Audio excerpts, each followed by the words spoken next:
Hello, and welcome to Why I Love Warhammer, the series where I go into an unscripted ramble about why I love something in this hobby. And on today's episode, it's the Ravengard. Uh, Short version of the episode. I love the notion of the how they're meant to play. These very speedy guys who just rush in, get the job done quickly, and also I like the color scheme. Um, so let's go on for a slightly longer version. So basically, like I say, they've got. I really like the black and white color scheme that they have. There's something very striking to me about black and white as a color scheme. It's the most contrast of colors. Like they contrast more than anything else. The the way they do it, I think, is very sleek. We can see on this model here that it's not just like black with white symbols on. It's got actual black and white to it. And also black armor isn't just spray black, you're done. There's more to it to give it some depth. And you can see that here where they've highlighted the edge, they've done the edge highlighting, and that brings it out. It makes it look like a three-dimensional object. So there's skill in black armor, and so when black armor looks good, it looks really good. And also something that just simple color schemes works well. Not everything needs to be really detailed. Things can just be simple. It's the old KISS principle: keep it simple, stupid. But also with the Ravengard, I like the bird aesthetic. I said it for the Thousand Suns video that as well, that they're when you did get the birds and the raven skull, I think it looks really cool on models. And also, like, they have the kind of the infiltration tactics. They just really go for it. I just think that looks really cool. So uh, here is the kind of 40k guy, Mr. Shrike, I think his name is. I I can excuse the emo fringe. I can excuse him having hair like that, because he's otherwise quite a cool model. I love the claw he's got on one of his arms. I think that's really awesome. And then he's got those same claws in the backs of his legs. It makes him look like a really cool lone operative.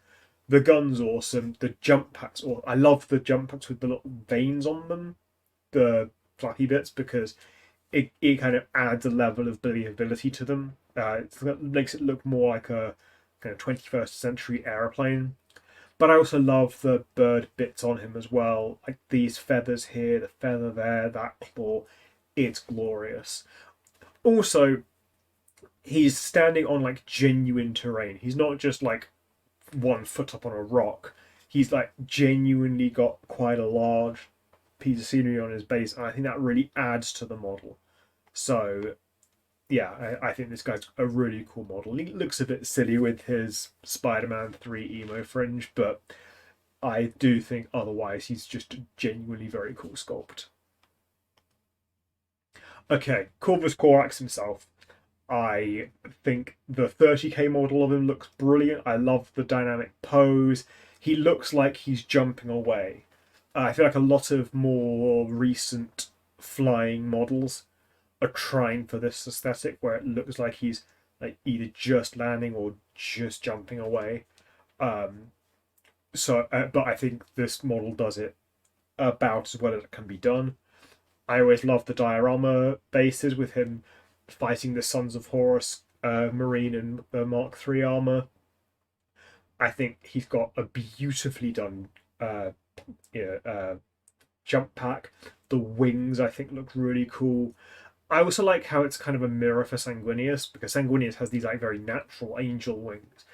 Corax has wings that are black and mechanical, and I just think that those mechanical wings look brilliant. He's got the Ravengard armor design just perfectly down, but because it's heresy, it's not bright white. It's kind of more of a silvery metallic white, which I think looks really cool for him.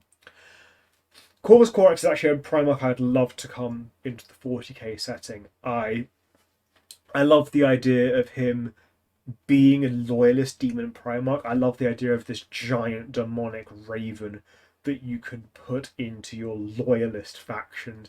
Because I think I love the Gilliman sculpt. The Lionel Johnson sculpt is one of my favourite Dark Angel sculpts in 40k. But the demon Primarchs do get more to them. Magnus the Red is this huge creature with wings, Mortarion wings floating up with the gas mask and this huge scythe. The 30k Fulgrim model is this giant snake creature with big wings. Angron's got wings, a huge axe. He's got the butcher's nails in his head. Gilliman and Lionel Johnson don't have the demonic aspect to them. They're just dudes. And they're really well made, but they are just dudes. And I feel like I want Primarchs who have the imposing factor of Magnus and Mortarion. So Corax is perfect for that. And whenever I'm answering the question, what Primarch would you like to come back, and I'm thinking about it very rationally, like what would be good for the game, what would be good for the factions, what would round things out, what would give factions parity, that's when I say I want Corvus Corax to come back next. Arguably Jagatai Khan's more realistic, but Corvus Corax I think would be the most beneficial for the game. Of course, as a fanboy, I tend to want Kurz to come back, but when I'm actually taking the question seriously, Korx is the one I want to come back next.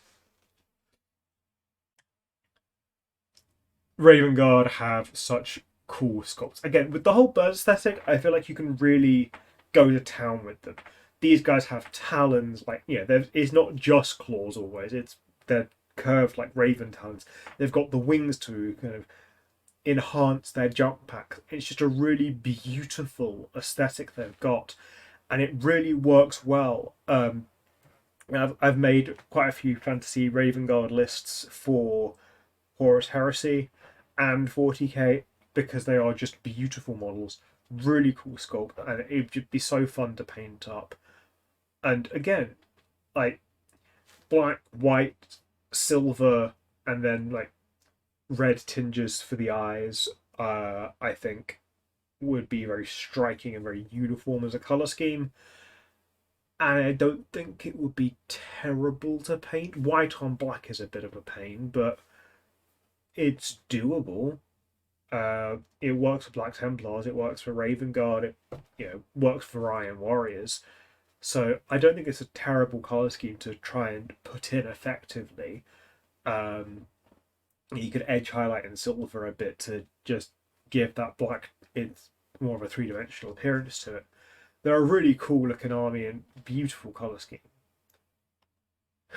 These guys, again, that stealth aspect of the Ravengard. They're not just zippy, they've got stealth. These guys with the sniper rifles and the cloaks just exude stealth.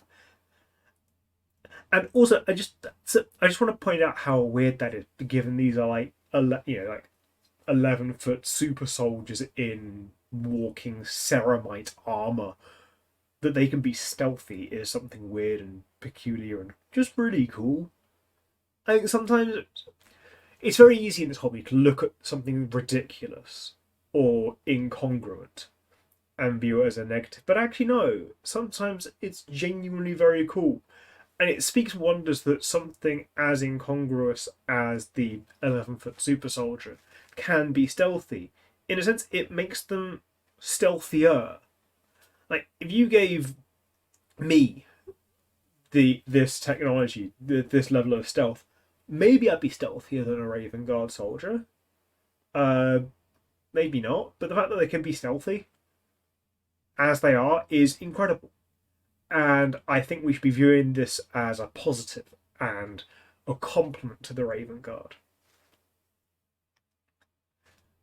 These guys, just classic Marines in Ravengard colours with the weapons, glorious models. Like they look like pretty standard Marines. They've got an interesting pack, but just in that Ravengard scheme, I think it just works beautifully.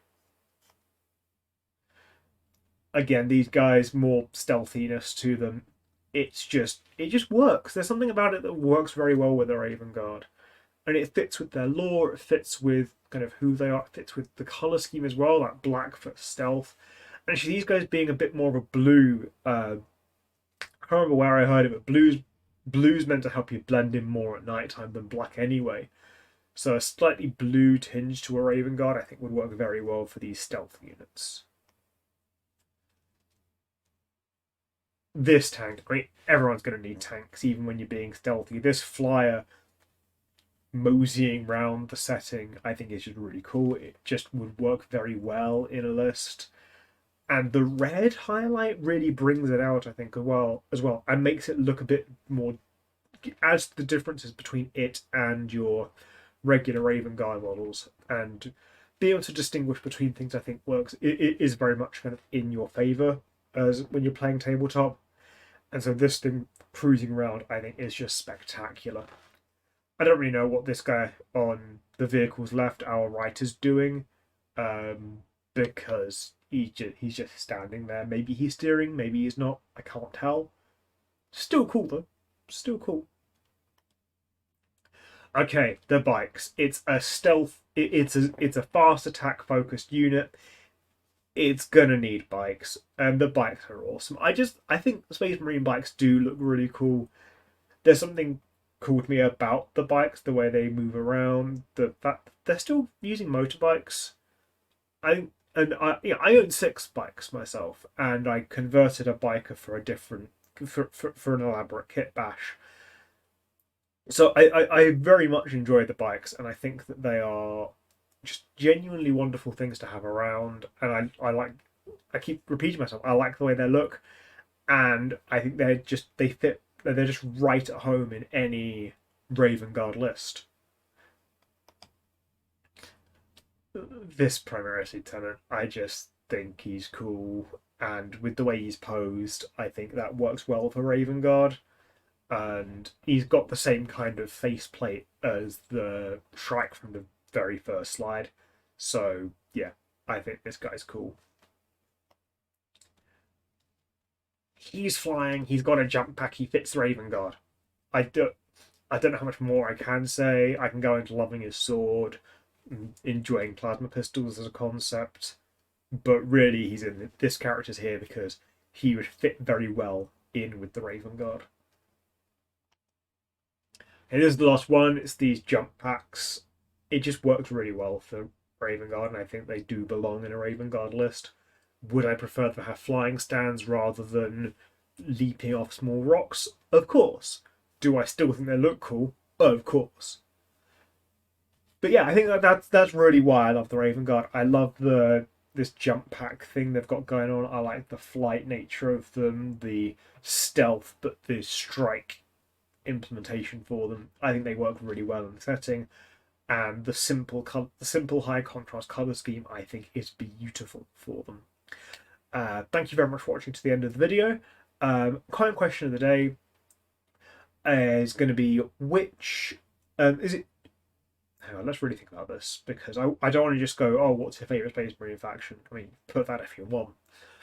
But is there a faction that you think has is there like a faction or a legion or an army where you feel like the simplicity of the color scheme really enhances the models? For me, I think it's like the Ravengard, and to a certain extent Necrons. Maybe for you, you really like just like blue and gold and red for Ultramarines is just brilliant, and that simplicity really works with the color scheme. The simplicity of colour scheme really works for the army. Yeah. So, which army for you does the most with a very simple colour scheme? If you want to drop this video a like, I'd really appreciate that. You could subscribe for more unbridled positivity about this hobby. I've got a Patreon in the description if you wanted to support me there. And if you want to share this around with any friends, I'd really appreciate that too. With all that said, I hope you're having a really good day, and see you next time.